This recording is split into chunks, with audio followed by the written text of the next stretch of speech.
Hola a todos y bienvenidos a ¿Qué ves con estos ojos? Porque es muy importante entender a la persona que hay detrás y cuál es la perspectiva que tenemos, porque cada uno de nosotros ve las cosas de diferente manera, pero incluso en cada una de nuestras facetas, incluso en el sueño, incluso cuando estamos soñando despiertos. Y tengo conmigo a una mujer admirable en muchos sentidos, a una mujer sumamente inteligente, culta, amorosa. Es una madre excepcional, como somos la mayoría de las mamás, pero esta mujer tiene unas cualidades adicionales de las que carecemos las demás, yo creo, la verdad lo digo firmemente y siendo madre.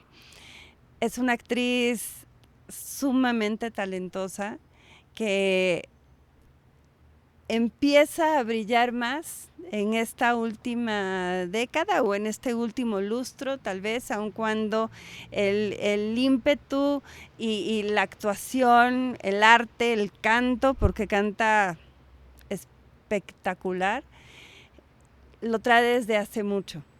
Les presento a Andrea Biestro para que nos digas qué ves con esos ojos que los tienes. Además son bonitos y tu mirada inspira querer saber qué hay detrás de Andrea. Pues ahorita están a punto de sacar las lagrimitas por esa. Se vale llorar, yo se vale todo, se vale todo. Muchas gracias por acompañarme. Ay, Muchas gracias contrario. por haber querido conversar conmigo. Pues tú sabes que siempre es un placer conversar contigo y siempre es enriquecedor porque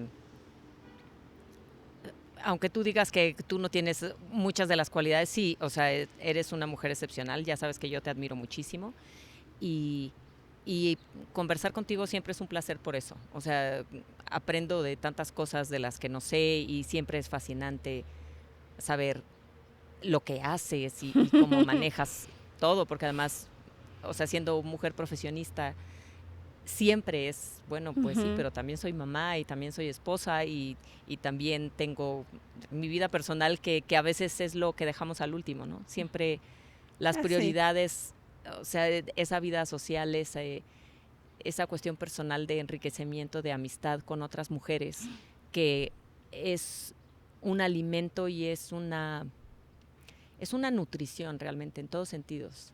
La amistad con otras mujeres, el contacto, esa sororidad, a mí por lo menos es una de las cosas que más me nutre. Entonces, tener este tipo de espacios y de conversar y de poder intercambiar ideas, de compartirnos qué miedos tenemos, qué corajes tenemos, ¿no? Eso para mí es muy enriquecedor. Nos sostiene, ¿no? Yo creo que sí, las amigas y la sororidad realmente nos sostienen, nos contienen, nos hacen la vida. Gracias. Gracias de verdad. Eres actriz. Y te voy a decir, yo soy actriz frustrada. Yo me acuerdo cuando tenía 15, 16 años, tomé varios cursos de actuación, o sea, chiquita, pero claro, era como un sueño que en ese momento supe que no se iba a concretar. No me preguntes porque esas ya son cosas mías, ¿no? Pero al ver tu carrera y lo limpia que es tu carrera, quiero preguntarte todo, o sea, ¿cómo empezaste, cómo surgió, cómo sí te decidiste a hacer lo que querías? Porque sé que descubriste el teatro musical en especial bastante chica. ¿Y cómo te decidiste? O sea, ¿de dónde sacaste los ovarios para entrarle? Cuando yo estaba muy chiquita, a mis papás siempre les gustó el teatro y el teatro musical. Y cuando yo estaba muy chiquita, recuerdo vivamente ahora se llaman LPs, pero bueno, eran los discos, ¿no? De acetato normales, claro. Los LP, e incluso de 45 también, pero recuerdo mucho que mis papás tenían un disco de Barbra Streisand en donde cantaba todo tipo de canciones, algunas de musicales, y también un disco de Cabaret, la película. Y yo los ponía y ¿Cuántos Los años ponía tenías? una y otra vez. ¿Qué habré tenido? Menos de 10 años, porque me acuerdo Sí, muy específicamente chiquita. en qué casa vivíamos y en esa casa vivimos de cuando yo tenía de entre 5 y 10 años. Entonces, entre 5 y 10 años fue cuando yo descubrí a estas dos mujeres y las oía y le preguntaba a mi mamá. Y además yo le decía, es que esta película, Cabaret, por ejemplo, y claro que mi mamá decía, tú no puedes ver esa película, ¿no? Además, nada más se veían en el cine. Ajá. Entonces, yo quería saber más y yo pensaba que, porque yo lo que veía de actuación pues era en las películas, era en la tele, y cuando mi mamá me platicaba, es que ellas dan shows en Broadway, y me platicaba de esa vida que había en Nueva York, que pues todo el mundo sabía, pero a lo mejor no todo el mundo había ido, nada más estaban los discos. Y yo pensaba que eso se hacía en Estados Unidos. Entonces, desde muy chiquita me preguntaban que qué quería hacer. Y yo decía que actriz y cantante norteamericana, porque pensaba que solamente ahí se podía hacer. Y un feliz día Creí que iba a decir actriz y cabaretera. también, ay, que además me encantaría hacer cabaret un día, porque ay, es un género fascinante. Y en México, Sí. además, tenemos, Uf. o sea, Hazlo, por favor. grandes exponentes del cabaret en México. Entonces, sí, algún día. Lo tengo Sí, así en mi por listita. favor. Sí. Lo haré por ti. Sí. Y bueno, entonces cuando me llevan mis papás a ver, les gustaba mucho ir al teatro y nos llevaron a ver El Diluvio que viene. Toda la Ok. familia fuimos. Mm, Y dije, espérate, esta gente está ahí arriba y está actuando y cantando. Entonces también se puede hacer en México y yo quiero hacer eso. ok. Entonces desde muy chiquita, desde que fui a ver El Diluvio que viene, yo dije, es que eso me gustaría hacer a mí. Ajá. Y claro que con mis amigas me aprendí Anita la huerfanita, todos los personajes, y nos juntábamos en el recreo y hacíamos toda la obra completita, la cantábamos y la actuábamos. Y me gustaba mucho contar historias, siempre me gustó leer, entonces yo Sí. leía y Ávida lectora. sí, y entonces de repente había amigas que no leían, por ejemplo, o que me preguntaban, ¿y ese libro de qué se trata? Y luego me lo prestas, intercambiábamos libros. Ujú. Otra amiga, mi amiga Carla, me acuerdo que una vez llegó con unos libros que fueron La fascinación para todas, que era una serie que se llamaba Torres de Mallory, que eran unas chicas en un internado. Ujú. Los devorábamos y entonces Ujú. era querer compartir y qué tal cuando esto y qué tal. Y ahí me di cuenta, bueno, más bien muchos años después, me di cuenta que esos momentos en donde yo compartía estas historias y se las contaba a quienes no las conocían o las queríamos actuar, eh, esos momentos fueron los que me forjaron esta necesidad de seguir contando historias de alguna manera. Ujú. ¿Cómo fue pasando de lo lúdico? Porque, o sea, yo me acuerdo también, ¿no? Actuar o actuar sola, o sea, y hacerme, ¿no? El personaje, porque te digo que me habría encantado ser actriz, la verdad me habría encantado. Entonces, y lo hacía también con mis amigas y montábamos obras, digo, el canto jamás por acá, pero lo entendí en mi caso como algo lúdico y pasó.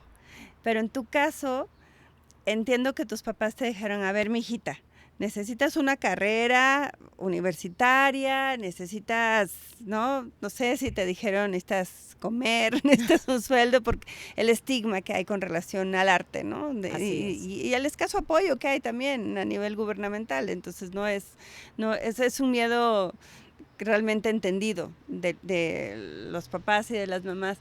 Pero ¿cómo pasas de decir, ok, no es solo un juego, no es solo un anhelo, sino esta es mi vida? Empezó incluso desde antes, desde la prepa, o sea, antes de la carrera, porque en la escuela en donde yo estaba, en prepa, podías tomar, forzosamente tenías que tomar algún taller dentro de los que se ofrecían, y en esa época eran oratoria, me parece, y teatro. Y yo Ujú, quería entrar al de teatro, ujú. porque además personas de generaciones anteriores a la mía habían montado unas obras que a mí me habían volado la cabeza. Yo decía, es que qué padre, yo también quiero ser parte de eso. En Y el TEC de Monterrey de Querétaro, ¿verdad? no, en la prepa, aquí Ah, en ok. México, cuando todavía vivía en México, Ok. estaba en el Colegio Green Hills, que además el maestro de teatro sigue estando ahí. ¿Ah, Mi sí? adorado Alejandro Montes, que además Oh, qué lo quiero, lo hermoso. respeto, me fue a ver a Querétaro al Qué teatro, ha venido hermoso. aquí en México a verme a las obras, y es un maestro amoroso, generoso, lindo, y sobre todo, como él estaba estudiando en la UNAM, me parece que en el Colegio de Literatura Dramática y Teatro, tenía mucho interés en que, además de lo lúdico, también tuviéramos bases literarias y que tuviéramos la experiencia de ir a ver teatro que no era necesariamente el que ya todos conocíamos como teatro musical o comedias ligeras, y nos llevaba a una de los recuerdos más memorables que tengo de esa época fue cuando nos llevó a ver La Casa de Bernard Alba en el Teatro Julio Castillo, y era con Ofelia Guilmain, y yo, o sea, de verdad son de esas cosas que te faltan las palabras. O sea, que son todas las emociones juntas. No solo por la historia, porque la historia es fascinante y además es una de las grandes obras en el idioma español que tenemos, pero porque sigue siendo tan actual a pesar de que fue escrita hace tanto, porque hay familias que todavía se manejan así en algunos lugares del mundo. Sí. Y además eso, o sea, una obra en donde solamente hay mujeres en el escenario. Ve tu emoción. ¿Eh? Yo estoy viendo tu emoción. Sí, sí.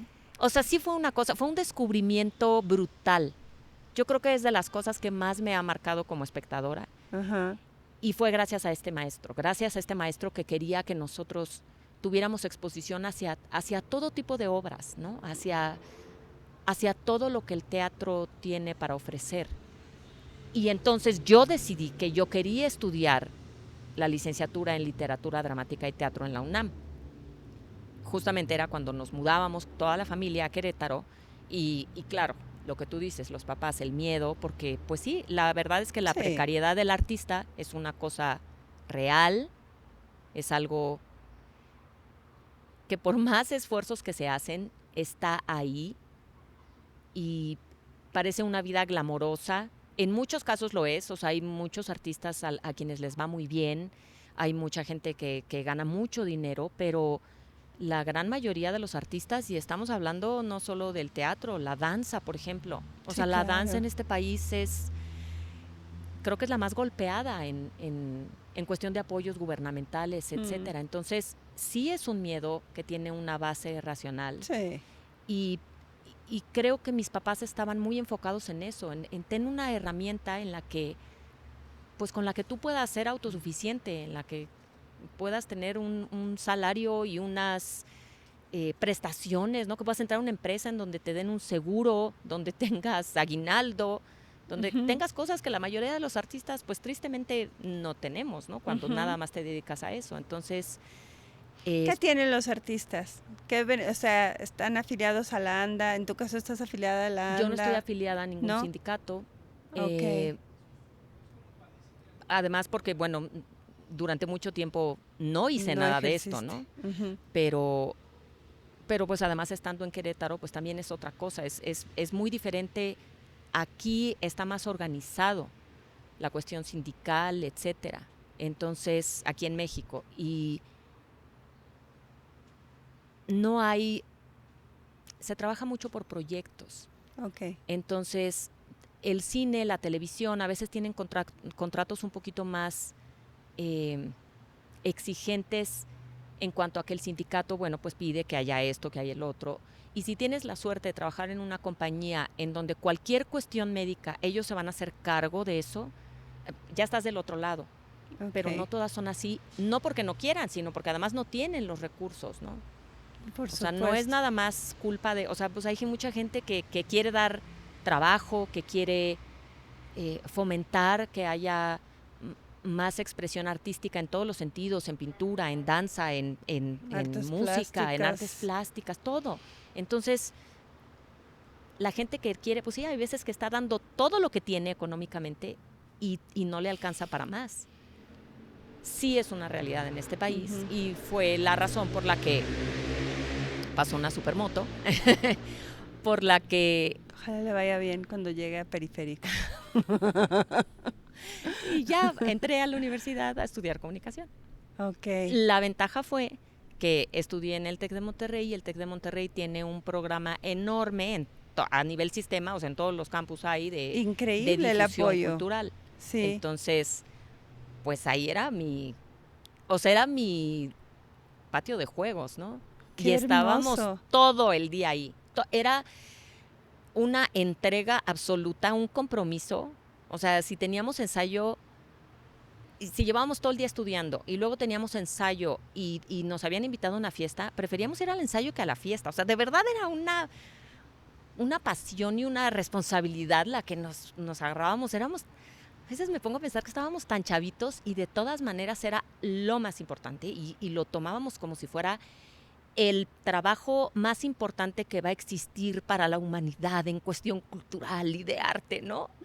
Es que sí, sí, sí, si te das cuenta todo lo que el arte nos da y todo lo que el arte da a la humanidad, pero por supuesto que sí, sí Y, tienen un peso importante. y nosotros además lo sentíamos como que realmente esto iba, ¿no? O sea, esa obrita que íbamos a hacer o esa cancioncita que estábamos ensayando iba a cambiar toda la humanidad.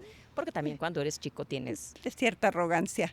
arrogancia y además ínfulas y además todo, ¿no? O sea, esa Claro, soberbia de yo sí, vengo a darle mis regalos al mundo. sí, claro que sí. Pero además a esa edad que ya dejas de jugar, ¿no? A esa edad ya dejaste de jugar.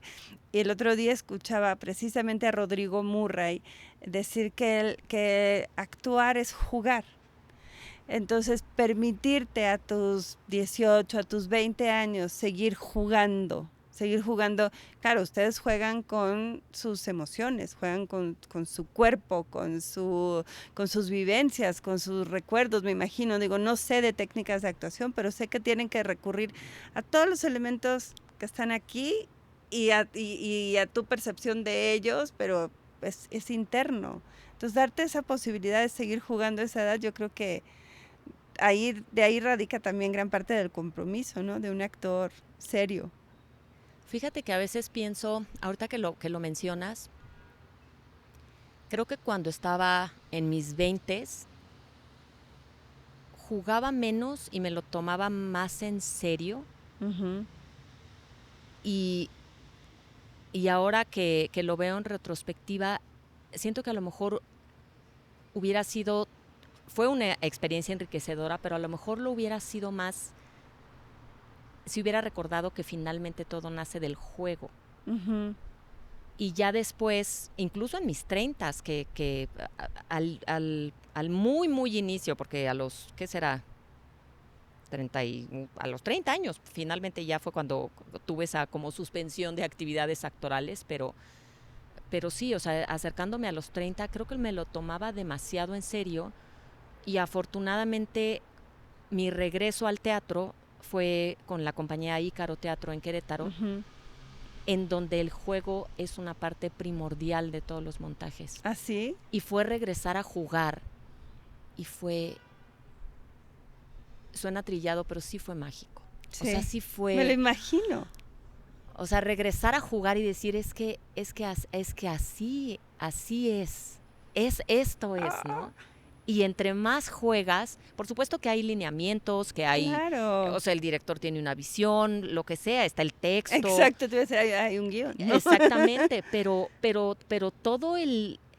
o sea, que todo nazca de lo lúdico, del juego, de experimentar, de divertirnos. O sea, hay unas experiencias que hemos tenido, o sea, hasta la fecha nos acordamos de ciertas anécdotas de hace 5 años y que fue jugando a El juego es lava, por ejemplo, ¿no? Y entonces ciertos comentarios o ciertas cosas que dijo fulanito o sutanita y que nos carcajeamos, aunque hayan pasado 5 años, porque fue eso, o sea, fue estar jugando. Qué maravilla. De verdad que me parece que es de las profesiones más bonitas y además más terapéuticas. Lo veo así de lejos. Siento que el actor, porque además mi hija está estudiando actuación y como hemos tenido la oportunidad pues, de las clases en línea, en casa, entonces La espías. la espío, ¿no? O sea, bueno, para llevarle el desayuno, ¿no? Entonces ahí digo, con el pretexto de que ven, te doy el desayuno, entonces me pongo a ver todo el ejercicio físico, o sea, toda la demanda física y cómo tiene, desde que empezó a estudiar, cómo tiene los sentimientos a flor de piel y cómo ha ido cambiando, cómo ha ido madurando, incluso gracias a lo terapéutico que le resulta estar estudiando actuación. Entonces digo, los actores hacen un trabajo de introspección tremenda, maravilloso. Es una actividad muy... o sea, de mucha vulnerabilidad porque tienes que desnudarte respecto a tus miedos, tus prejuicios, tus quereres, las cosas que son importantes para ti. O sea, tienes que mostrarte de una manera muy... O sea, es exponerse ante un escenario, ante una cámara, ante el medio que escojas, pero es exponerse. Y es...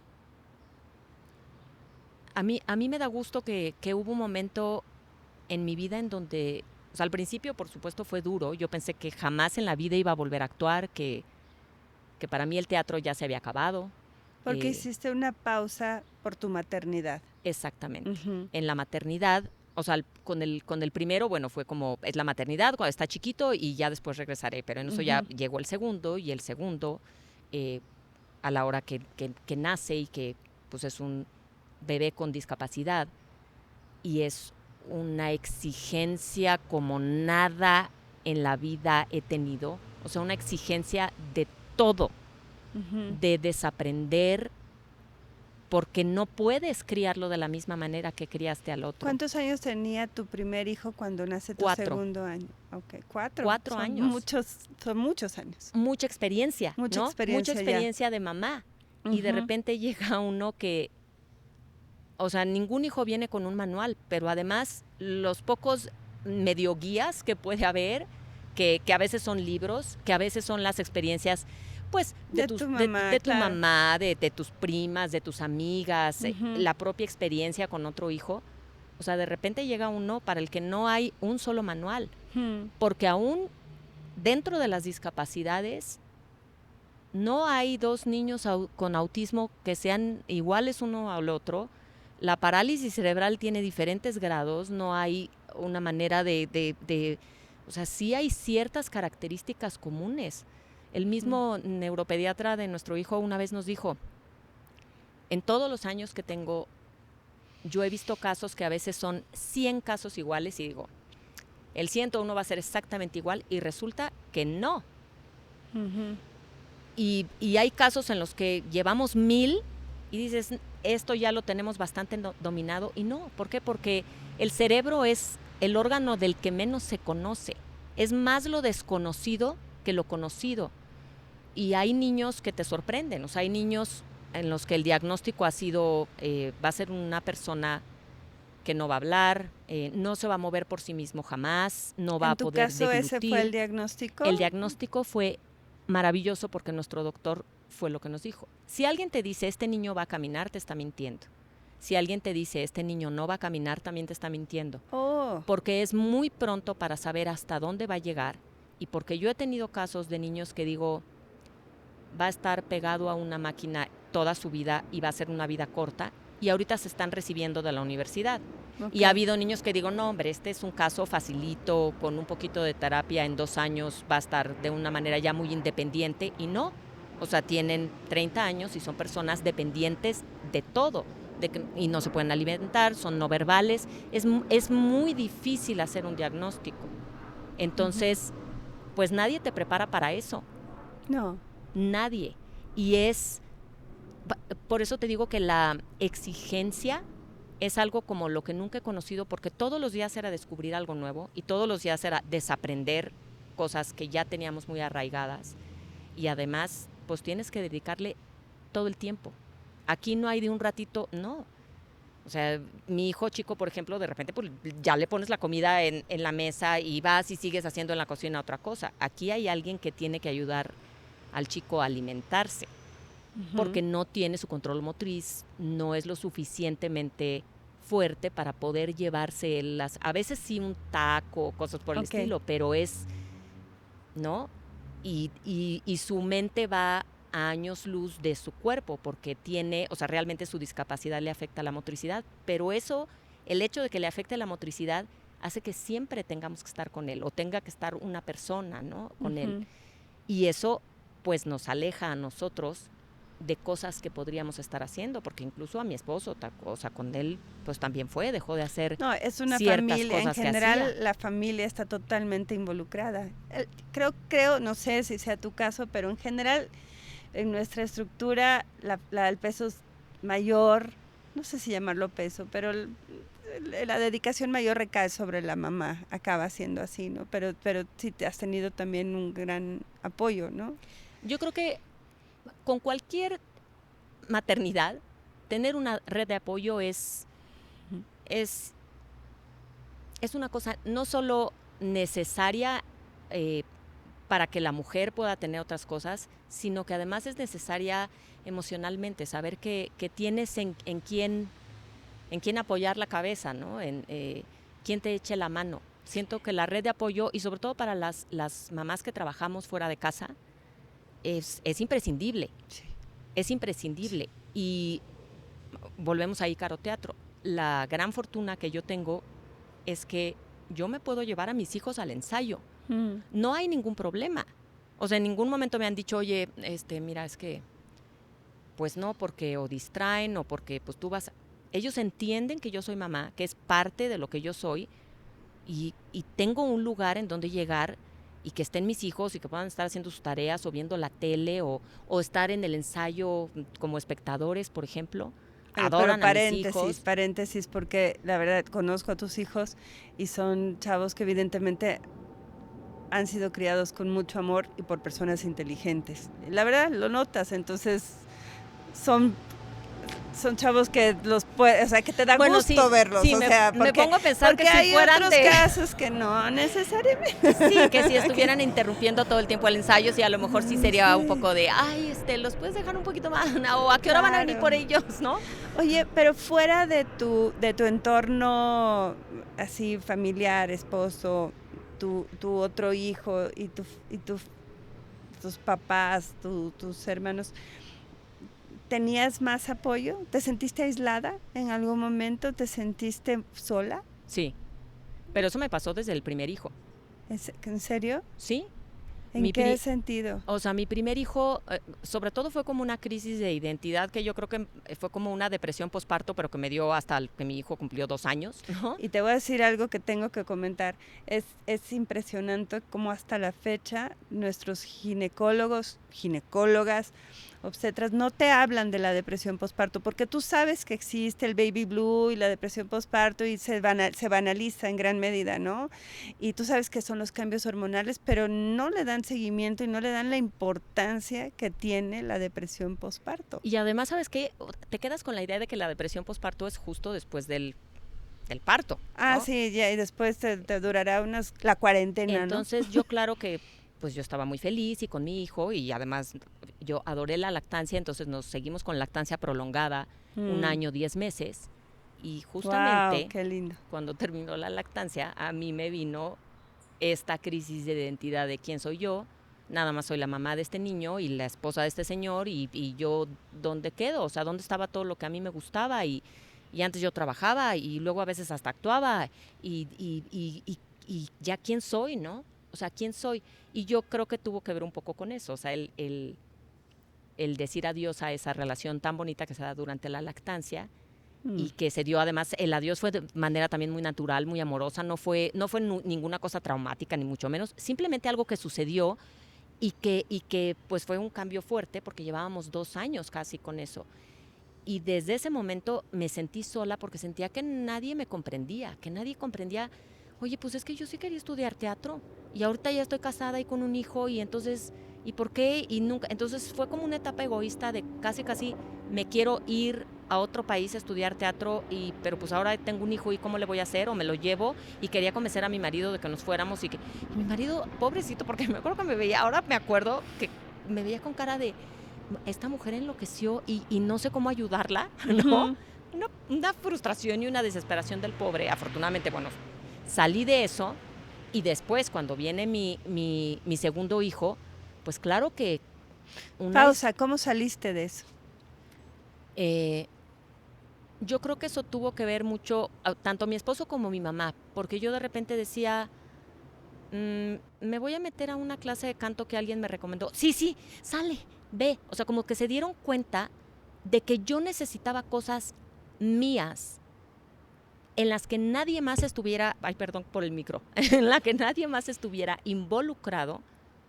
Ok, tu espacio, tú, ser Exacto. Andrea. Y ni siquiera tener que llegar a platicar de qué hiciste, cómo fue tu clase. O sea, ¿qué les voy a decir?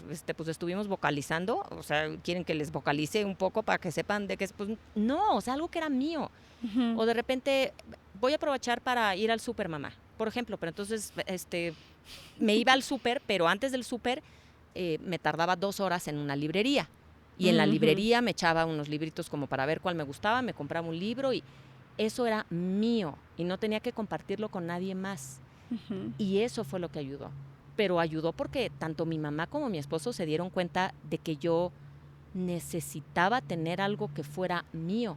Porque además mi mamá siempre nos decía, cuando quieran dejarme al niño para que ustedes se vayan, que tengan su tiempo en pareja, ¿no? Era muy consciente de eso, de que, o sea, siguen siendo una pareja, no son nada más papás. Pues sí, pero nunca se nos ocurrió que también yo quería lo mío, porque mi esposo seguía yendo a su trabajo, entonces él tenía eso. Pero yo no tenía nada que era nada más para mí. Porque incluso si yo iba a algún lugar o a alguna librería, casi siempre traía a mi hijo conmigo. Entonces yo creo que eso ayudó. Okay. Eso ayudó mucho a que me permitieran esa manera de, aquí nosotros cuidamos a tu hijo y tú haz lo que necesites hacer. Tú para ese, o sea, sé que antes de casarte, antes de tener a tu primer hijo, cuando acabas la universidad, dejas en pausa el teatro, dejas en pausa la actuación y te metes como más de lleno al mundo empresarial, ¿no? Empiezas a trabajar en otras cosas, pero siempre queda ahí, pues la semilla estaba súper bien plantada. Entonces, en estos momentos de angustia, vas recurriendo a la clase de canto, o sea, esos eran tus intereses, no decías, ay, voy a tomar un curso de especialización en, en comunicación o en... Ya fue... ¿Cómo fue? Lo que pasa es que desde que yo estaba en la universidad, empecé a alejarme poco a poco del teatro. Estuve en una relación muy larga en donde era una persona muy dominante y controladora y yo fui permitiendo que esa relación me fuera haciendo a mí chiquita. Y el hacerme chiquita incluía el que él fuera quien brillara y yo no sobresaliera tanto en otras cosas. Incluso, por ejemplo, la actuación la cuestión del teatro ya era un problema entre nosotros, porque era una exigencia de ¿por los solamente horarios o por si tenías que darle un beso a alguien, no sé? Olvídate del beso. O sea, si yo tenía que abrazar a alguien, era una obra que ya no podía ser parte de mis opciones. Okay. O sea, era una cuestión de unos celos muy enfermizos. ¿Cuántos años tenías? Cuando empezó la relación yo tenía 21 y cuando terminó yo tenía casi 25. ¿Por qué será que permitimos esas cosas? Porque no te das cuenta. O sea, si desde el primer día, o sea, si cuando empezamos a ser novios, por ejemplo, el primer mes me hubiera dicho, mira, conmigo no vas a poder usar minifaldas, no puedes usar blusas sin mangas, no puedes salir con tus amigas después de las 10 de la noche, no puedes estar en obras de teatro en donde tengas un acercamiento corporal con otro hombre. Porque él te conoció así. Exactamente. O sea, él te conoció así, no es que tú le fuiste cambiando la jugada. No. Y... Entonces, si me hubiera dicho eso desde el principio, le hubiera dicho, mira, pues muchas gracias, me la pasé bien este mes, pero ahí nos vemos. Pero es poco a poco. Y además siempre es un poco el gaslighting del que ahora ya se habla y que pues no sabíamos, ni siquiera había un término como para decir eso, pero mucho es, híjole, o sea, todos estos, te hago ver todos tus defectos y que qué suerte tienes que yo te quiera tanto, porque yo no sé si otra persona te va a querer. Y te lo crees. Y te lo vas creyendo. Sí. Y además que estás en una edad vulnerable, que era de lo que hablábamos también, ¿no? O sea, un artista siempre se expone Ujú. y se muestra, se desnuda, no solamente, o sea, físicamente, sino emocionalmente. Y cuando eres tan vulnerable, hay gente que puede hacerte daño. Ha habido muchos casos aquí en escuelas de teatro donde se ha visto el abuso psicológico que han sufrido algunas alumnas, específicamente pues de mentes de maestros, ¿no? En donde te empequeñecen. O sea, llega un momento en que sientes que sin esa persona no eres nadie, porque esa persona es quien te valida. Ujú. Entonces yo desde que estaba en la universidad, así pasó, y me hice coco wash yo solita de que esa había sido mi etapa de actriz. Claro, ya Y como pasó. ya soy una profesionista, porque además también eso era el coco wash, pero si ya terminaste una carrera, tú eres para estar casi en una empresa internacional y global y siendo, ¿no?, la ejecutiva del año. Yo también me creí eso. Y estuve en una empresa muy contenta durante 5 años donde aprendí también muchas otras cosas. Y de repente uno de mis amigos del teatro entró a trabajar en una compañía de teatro, iba a dirigir una obra y me invitó, me dijo, oye, pues vamos a hacer una obra, ¿no quieres entrarle? Y en ese entonces yo ya estaba casada. Ok. Ya me había casado, estaba recién casada.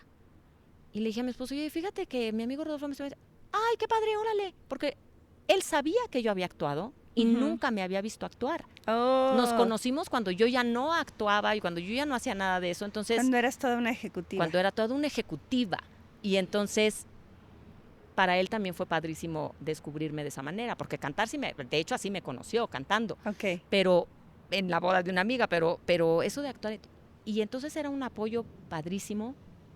Ajá. Porque no era, yo también quiero estar en los ensayos o verte, no, simplemente llegaba y me esperaba, yo no sabía nada, y ya cuando salíamos nos íbamos a cenar y estuvo muy divertido esto, pero no era algo en lo que él se inmiscuyera, ni siquiera como para compartirlo, y eso fue muy lindo. Sí, porque necesitabas tú tu espacio sin tener que compartirlo, si no querías o cuando quisieras. Ahí empecé a regresar al teatro poco a poco con estos amigos. Luego viene la pausa de la maternidad y lo que me regresa a actuar no es el teatro, es el cine, porque igual otros amigos, que ellos sí se dedican a la cuestión de cine y de producción audiovisual, iban a filmar una película en Querétaro.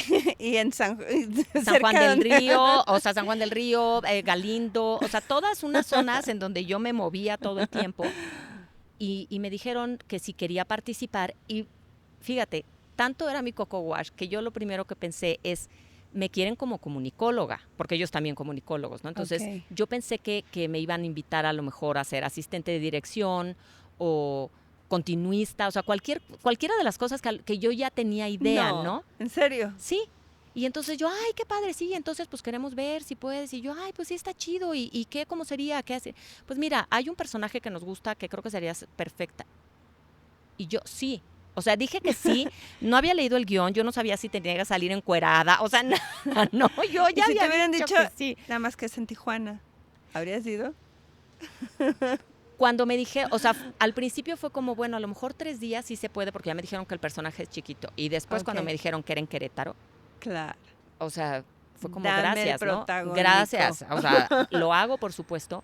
Fue una experiencia fascinante, porque además yo nunca había hecho cine. Y de ahí, como dice mi amiga Coquis, como hilo de media. Porque de ahí o sea, de esa película salieron unos chicos que estaban trabajando ahí, que estudiaban en el TEC, iban a hacer un cortometraje para el TEC y entonces me llamaron a audicionar, que pues que no quería porque pues les había gustado mi trabajo. ¿Esto en qué época fue? Porque de ahí ha sido Bola de Nieve, ¿no? Tal cual. Bola de Nieve. Fue por ahí del 2006, 2016. A ver, no, en el 2016 ya estaba yo en el teatro. 2015 fue fue por el 2010 más o menos, 2011. Entonces, que además es cuando te dicen, sobre todo si eres actriz, que a los 40 ya eres, o sea, desechable, ese ¿no? punto, Porque ese ya no punto es existe. tan importante en Porque esta las conversación. historias de las mujeres se terminan a los 40, ya Bueno, no hay más. Se terminan con los hijos, porque ahí ya no eres mujer, eres mamá. Sí. Y después, y bueno, y en la actuación, Sí. me imagino que es todavía más difícil. En el teatro es un poquito más... es menos exigente en ese sentido, porque incluso Ok. yo he hecho personajes de mucho más jóvenes que yo y mucho más grandes que yo, porque no tienes una cámara haciéndote un close-up en donde se vea realmente si eres muy chavita o si eres no tan chavita como necesitan, ¿no? Ok. En el teatro es un poquito más permisivo eso, pero sí, o sea, nunca te pones a pensar que el hecho de que te digan que sobre todo para el cine y la televisión, que después de los 40, ahorita ya ha cambiado mucho, pero ¿Sí? durante muchos años, sí, Ah, ok. pero durante muchos bueno. años fue, pues después de los 40 ya las actrices no las contratan. ¿Y por qué? Pues porque no había historias interesantes de mujeres después de los 40. Si acaso era, bueno, la mamá, pero la mamá... que ya tenía 60 y que, porque el hijo es el protagónico, o la hija es la protagónica. Entonces, pues eso cambia, ¿no? Y para mí fue al revés. O sea, a partir de los 40 fue cuando empecé a hacer todo. Y de cortometraje tras cortometraje tras cortometraje, de repente una audición a la que fui para hacer un espectáculo de gente que había estudiado en el TEC y que cantas, y de ahí me invitaron a audicionar para Ícaro, me quedé. Después seguí trabajando con Ícaro y de repente nos llaman, o sea, le dicen, pues es que nos gustó el musical que montaste en Querétaro, ven a presentarlo a la Ciudad de México. Urinetown, que nos cambió la vida a todos los que fuimos parte de ese proyecto. De verdad nos cambió la vida a todos. O sea, también al director ¿se dice director? ¿De la compañía? En realidad es los dos, o sea, él es el director artístico de la compañía y además es el director de los montajes. ¿Y él ya había tenido esa relevancia a nivel nacional? No relevancia, más bien reconocimiento, ¿no? O sea, todos. O sea, llegamos y nadie sabía quiénes éramos, o sea, nadie, no nos conocían a ninguno. Y les fue súper bien. Nos fue súper bien. Ayer justamente fui a ver una obra o sea, que él está dirigiendo y además coproduciendo, y es un montaje completamente con gente de México que tiene muchísima trayectoria. Entonces, sí, de verdad nos cambió la vida a todos. Hay unos que, por ejemplo, se fueron a participar en La Voz y entonces de repente ya contratados para otras cosas de canto. Sí nos cambió a todos la vida. Y si no fue catapultarte para proyectos en el arte, sí fue cambiarte la vida, porque fue decir, ¿se puede? O sea, por supuesto que la Ciudad de México es la meca para todos los que hacemos teatro. Sí. O sea, la Ciudad de México es importantísima a nivel hispano en cuestión de artes escénicas. Y hay muchísimo talento y hay cosas maravillosas. Entonces, si tú estás en una ciudad de provincia y presentarte en la Ciudad de México es como, wow. Pero presentarte en la Ciudad de México y que te sigan llamando para proyectos de la Ciudad de México y que a la compañía le sigan abriendo las puertas en los teatros para presentarse como compañía de Querétaro, pero en la Ciudad de México, sí fue una cosa. O sea, ayer platicaba justamente con el director, porque esto fue hace ya 5 años. Y todo lo que hemos vivido, y sí nos sigue pareciendo, es una sorpresa. Es increíble, o sea, sí es increíble, porque además esto significa que cualquiera lo puede hacer, que no es un mito, no, pero es que si no empezaste en la Ciudad de México, no, es que si no te fuiste a vivir antes y entonces empezaste a hacer los contactos, no, lo puede hacer cualquiera. Y además de la Ciudad de México, varias personas estuvieron viviendo una temporada en Querétaro para formar parte de los proyectos de Ícaro, lo cual también es importante porque el arte no tiene por qué estar centralizado. Entonces sí es la meca, por supuesto, pero es fascinante ver cómo la gente voltea, lo mismo que tú dices, ¿no? O sea, ¿qué mirada tienes? Pues volteas la mirada hacia lo que está sucediendo en otros estados, y Querétaro además es muy importante por todos los foros y el empuje que tienen artes escénicas. Ay, sí, date una vuelta por el centro de Querétaro y está lleno de obras, montajes, es Y de todo espectacular. tipo, o sea, desde comedias muy ligeras y Sí. comedias muy locales, ¿no? De que solamente si vives en Querétaro le entiendes a la mitad de los chistes, hasta clásicos de Molière, de Shakespeare, de García Lorca. Oye, ese fue como el punto para la compañía de teatro. Pero ¿cuándo te la creíste tú? O sea, ¿cuándo dijiste, o sea, a pesar de ese bache con esa pareja tóxica, pero ¿cuándo te la crees? Porque pues, no sé tú, pero yo sí muchas veces en mi trabajo, al principio especialmente, como que decía, me contrataron para este evento, o sea, qué pena. Decía el síndrome del impostor, que dices, a ver si. ¿Cuándo dijiste, no, pues sí soy buena? O sea, no es solamente un gusto, o siempre lo tuviste. No, sí hubo una época en que creí que no iba a ser para mí porque yo no estaba a la altura, porque yo no tenía lo que se necesitaba. O sea, ¿no? que es los estudios desde chiquitita. Que ¿O puede qué? ser desde una carrera en artes escénicas Ujú. o porque físicamente a lo mejor no era del tipo de la belleza estereotipada que se ve en ciertas, sobre todo en el cine y en la tele, o porque pues simplemente no creía que yo tuviera el talento, o sea, el nivel de talento que tenía en otras personas, ¿no? Ujú. Y creo que cuando me relajé, o sea, cuando llegué a Ícaro, y porque el síndrome del impostor sigue ahí, siempre, o sea, Ujú. siempre, es una batalla constante. Ujú. Y cuando llegué a Ícaro, y que fue más bien como recordar esto del juego, lo que hablábamos hace ratito, ya no me importó si estaba a la altura o no, porque estaba en un lugar en donde estaba con otras personas que me parecían maravillosas y en donde yo embonaba porque yo, lo que yo traía, que además eso pasa en las audiciones y eso pasa en cualquier montaje, es muy importante, y sobre todo, por ejemplo, para tu hija que está estudiando, que entiendan que a veces no te quedas en un proyecto no porque no seas lo suficientemente talentoso o porque no puedas dar lo que necesitas. A veces simplemente es porque te pareces mucho a la protagonista, por ejemplo, y eres la antagonista. Entonces, o sea, si parecen hermanas, como que a lo mejor no machaba bien.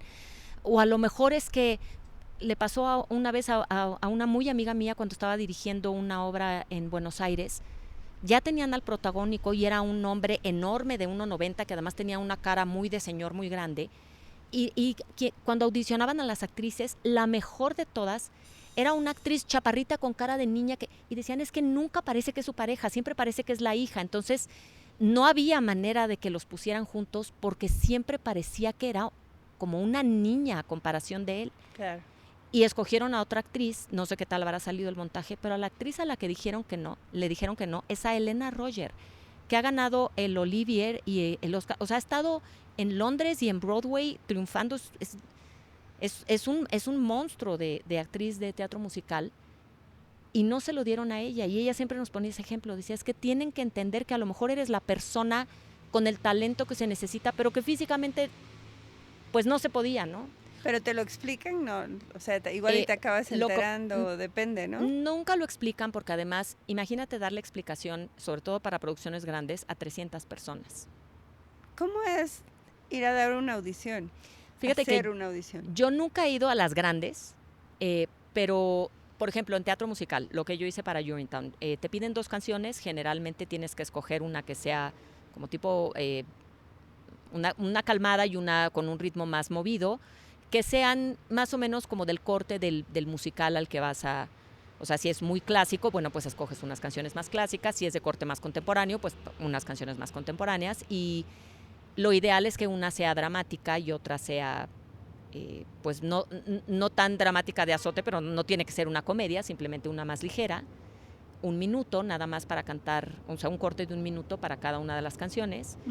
Y a veces ese es el primer corte, porque pues si es teatro musical Claro. tienes que saber cantar. Ya después a lo mejor te ponen escenas, te llaman, que es lo que se llama callbacks, en donde te ponen una escena para que la digas junto a otro actor. A veces ya te ponen una pieza de baile. Hay obras en las que es al revés. Chicago, por ejemplo, que es una obra en donde el baile es lo principal. Ok. El primer corte es el baile. O sea, ese es el Ok. primer filtro. Entonces, primero vas, bailas, y si lo lograste, ahora sí ven y cántanos. O sea, Ok. dentro de los que saben bailar, a ver, ahora vamos a oír a los que cantan. Ujú. Porque si no eres tan pro en el baile, no vas a funcionar en esa obra. Ujú. Entonces, Claro. así son las audiciones. Y cuando estaba yo en Ícaro, volviendo a lo de la pregunta, siento que no me importaba no creérmela porque lo que yo tenía era justo lo que ellos necesitaban. Y fue muy padre eso, qué padre, porque esto que yo aporto, que es en lo que soy buena, esto es lo que necesitaban de mí. Pero hasta que pues nos empezó a ir muy bien en México y que de repente me empezaban a escribir personas a quienes yo admiro muchísimo y que me decían es que tu trabajo o que me detenían en alguna obra a la que yo había ido como espectadora. Tú saliste en New York, oye, es que me encantó tu trabajo. Y yo no sabía ni qué decir porque era gente a quien yo admiraba muchísimo. Entonces, creo que ahí fue cuando me la empecé a creer, pero no se va el síndrome del impostor. ¿No? Es difícil. No se va el síndrome del impostor. Pero Digo, ya no está todo además, el tiempo hablándote, ¿no? claro, pero Así es en el que como oído. seres humanos, bueno, no sé, yo en lo particular soy sumamente insegura, entonces trato de rodearme de gente.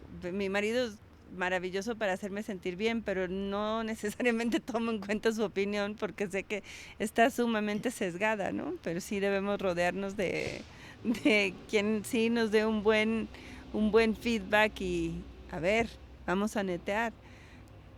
¿Tienes acceso a eso?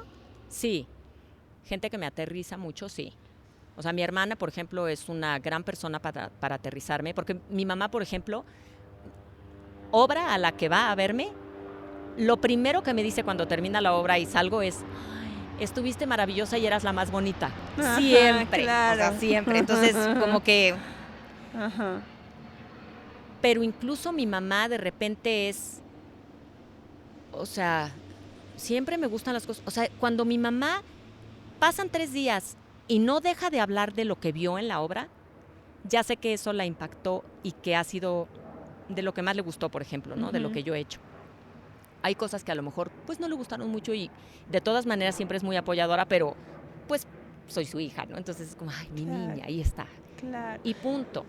Oye, y esta reincursión en el teatro a los 40 o en este periodo, entre tus pares, entre tus compañeras actrices, ¿fue bien recibido? O sea, en algún momento te sentiste así como, híjole, soy la nueva en el barrio, ¿no? Hola.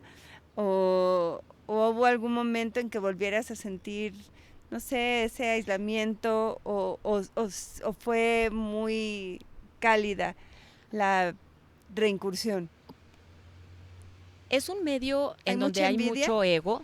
O sea, más que envidia, o sea, es el ego en cualquier profesión en donde eres tú exponiéndote, pues igual se da, por ejemplo, entre los escritores, los chefs. Dicen que el medio ¿no? de los Sí. chefs es una cosa de terror, pero es eso, porque es como, Y como que tú. tienen cuchillos a la mano, así que un poco más, Así que cuidadito. un poco más peligroso. Entonces, siento que cuando llegamos fue una acogida muy calurosa porque les dábamos mucha ternura, que éramos como los recién llegados y mira qué bien lo hacen, ¿no? O sea, como que qué padre.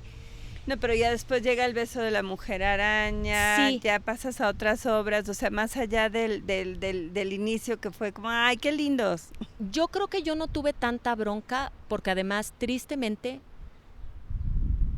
muchas actrices han dejado este medio porque se cansan o porque pues resulta que llega la maternidad y entonces no encuentran cómo compaginarla, o porque están hartas de los acosos y yo te podría decir que la cantidad de actrices, tanto en teatro como en teatro musical, que tienen entre 15 y 25 años es inmensa.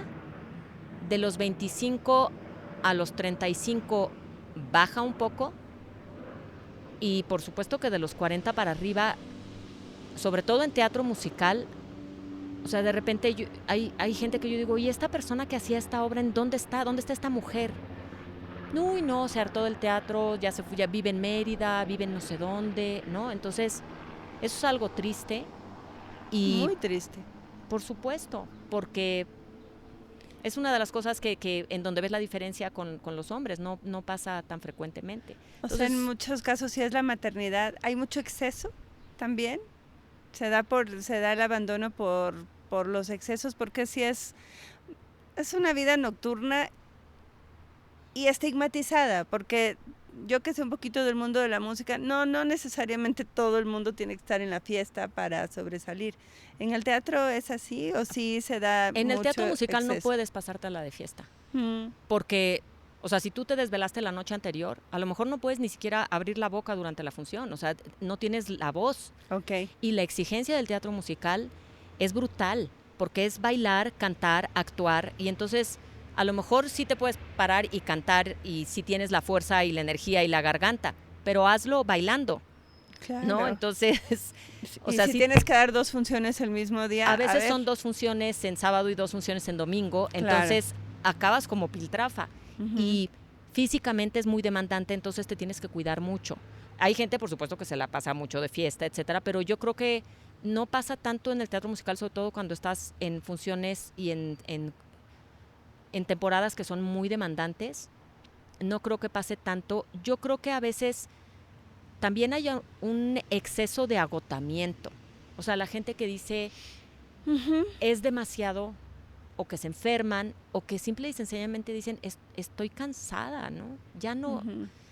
Ya no quiero tener que dar tanto de mí, porque Ujú. también exige mucho durante los montajes, pues son horas y horas de ensayos, ensayos, ensayos, y es pesado, Ujú. es pesado. Por eso hay mucha gente que prefiere el cine, porque el cine a lo mejor son unos horarios horribles y es un aburrimiento cuando estás esperando para que ya pusieron las luces, entonces ya te toca y Pero son sí, unos pero son meses y cortos ya. los Ujú. periodos de trabajo y a menos que estés haciendo, no sé, una película de acción mega, pues a lo mejor sí tienes mucha exigencia física, pero no es como es en el teatro musical. Y además el teatro, aunque no sea musical, también físicamente es muy desgastante. No, sí, yo nada más las veo en acción y sí Sí, digo, no, y aunque estés nada más sentado, o sea, emocionalmente a veces tocas ciertas partes o ciertos, o es todas las funciones son diferentes, que eso es lo maravilloso del teatro, pero hay veces que estás sumamente sensible.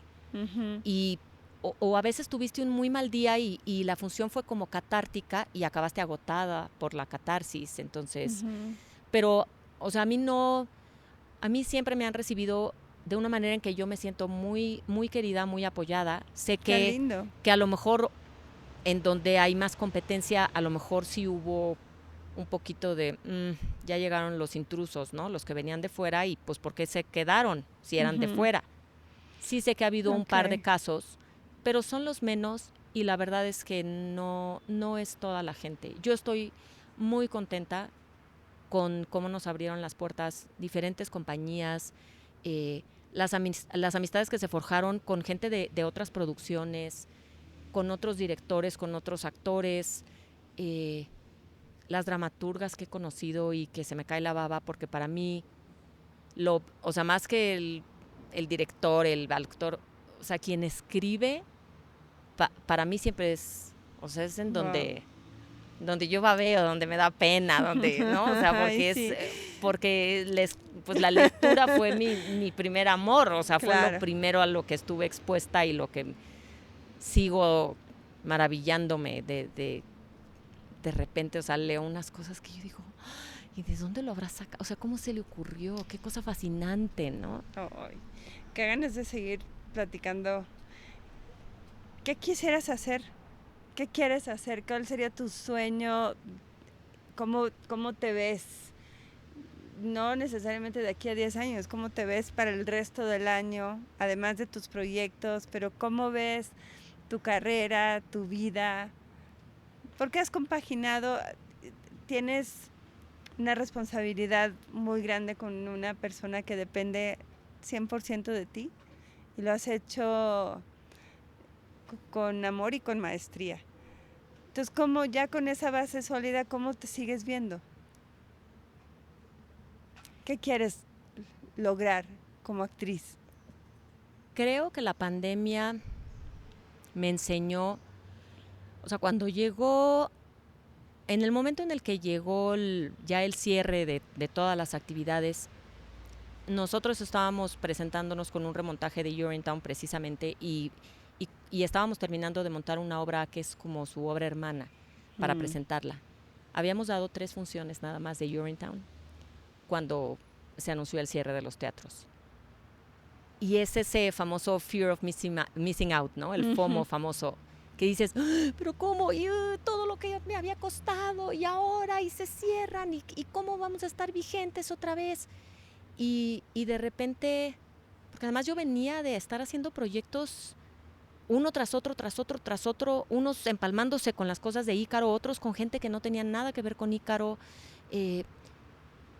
Y me acuerdo que, no sé en qué momento fue, pero sí me acuerdo que sentí mucha tranquilidad de decir qué proyectos quiero seguir trabajando. O sea, qué cosas son de las que quiero formar parte. Y creo que tuvo mucho que ver con que empecé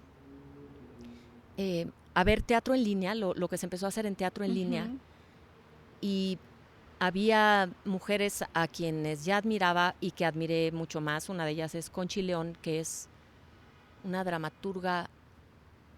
No hay palabras para describirla porque su genialidad, pero además la manera en que aterriza lo que significa ser una mujer de Yucatán que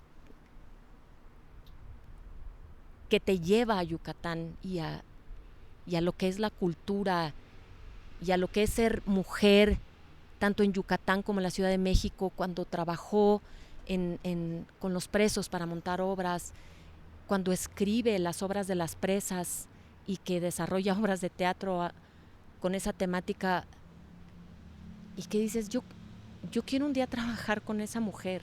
O sea, yo quiero un día poder decir las palabras que ella escribió, aunque las vaya a ver nada más mi mamá, ¿no? Que ya no piensas en que si tienes éxito, no, que además ella es exitosísima y la conocen en el extranjero, la llaman del extranjero a presentar sus obras, porque de verdad es enorme su talento.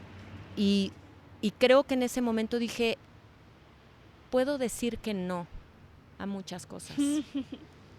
No tengo que decir que sí a todo, porque antes digo que sí a lo que puedo hacer y lo que compagina con mi horario y con mi rutina de mamá. A eso digo que sí.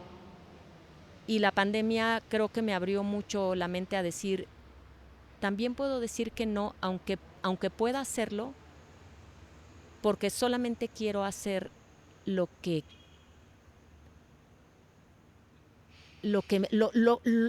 me haga sentir esa electricidad que yo siento cuando veo esas obras de Conchi, por ejemplo, ¿no? O sea, y esas cosas que siento con algunos personajes. Si te vieras y cuando te veas, o sea, es que tus expresiones y tus ojos lo dicen todo, ¿no? En cada momento de esta entrevista ha sido, o sea, se te han iluminado los ojos en momentos tan precisos que son cosas que debes buscar, que debes seguir. Eso quiero.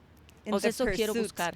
Pero no solamente en lo actoral, también en lo personal y como mamá y como mujer. O sea, también apoyar proyectos en donde no haya casos de violencia psicológica y de acoso sexual ante las actrices y decir ya basta, ¿no? Tengo que hacerte esta pregunta a pesar de que ya me están matando porque ya tenemos que terminar. Pero el tema del acoso sexual y el acoso en sus diferentes manifestaciones lo deberíamos tocar en otra ocasión que tengamos más tiempo y te invito, así que no te va a quedar de otra, para que volvamos a tocarlo. ¿Es terrible? ¿Sigue siendo terrible?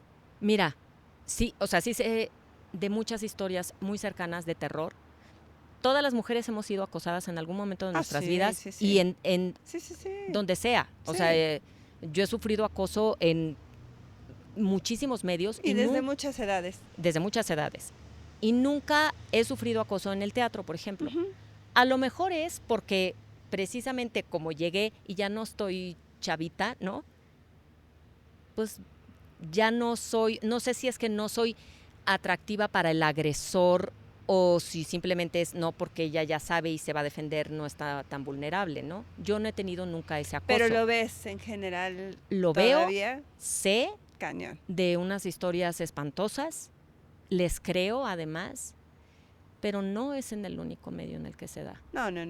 O sea, tengo amigas doctoras que si te contaran las historias de terror de cuando eran residentes, de estar cansada después de un turno de 12 horas y que se echaron una pestañita y ya tenían un tipo encima. Entonces, es de terror no nada más en el teatro, es de terror en el país y en todo el mundo. Sí. Te invito, ya quedaste. Sí. Ya quedaste, porque tenemos que es un tema tan duro que nos duele tanto en diferentes niveles y a unas más que a otras más cerca. Solo te tengo que agradecer por esta conversación. Falta tiempo porque me habría gustado desmenuzar cada punto muchísimo más.